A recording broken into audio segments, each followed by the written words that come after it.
Hukum Taurat sebagai janji Allah bagi kita. Bacalah Roma 3 ayat 20-24.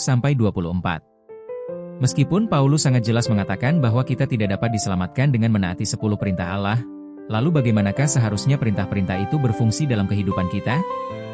Arti bahasa Ibrani bagi istilah dabarim yang digunakan dalam tulisan Musa untuk menggambarkan 10 perintah Allah, Keluaran 34 ayat 28, Ulangan 4 ayat 13, dan Ulangan 10 ayat 4, tidak secara harfiah berarti perintah, tetapi firman. Kata dabar, tunggal, ini dapat berarti janji.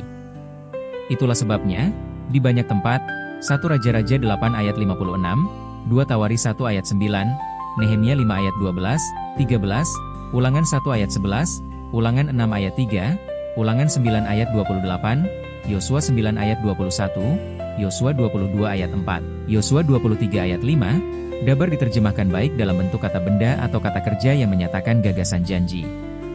Ellen G. White memberikan sebuah pemahaman tentang fungsi dari Dekalog. 10 perintah adalah 10 janji, komentar Ellen G.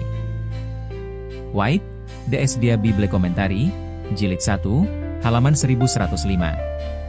Dekalog harus dipahami sebagai janji-janji dari Tuhan yang akan menuntun kita ke jalan yang benar sehingga Dia dapat melakukan hal-hal yang luar biasa bagi kita.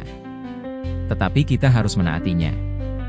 Bacalah Roma 10 ayat 4. Bagaimanakah seharusnya kita memahami pernyataan Paulus bahwa Kristus adalah akhir dari hukum Taurat?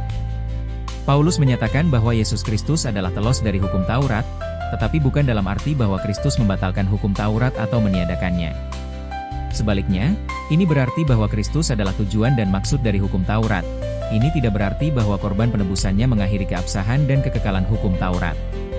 Sebaliknya, Paulus berbicara tentang pentingnya hukum Taurat, tentang keabsahannya, dan tentang otoritasnya yang kekal, Roma 3 ayat 31, 1 Korintus 7 ayat 19, dan Galatia 5 ayat 6. Makna dari kata telos terutama berorientasi pada tujuan dan sasaran, bukan pada waktu. Kristus adalah kunci untuk membuka makna dan tujuan yang sebenarnya dari hukum Allah.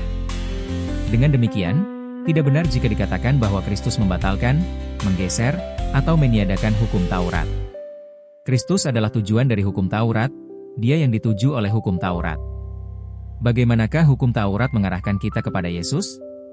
Artinya, apakah yang disingkapkan hukum Taurat kepada kita tentang diri kita sendiri yang akan membawa kita kepada Yesus?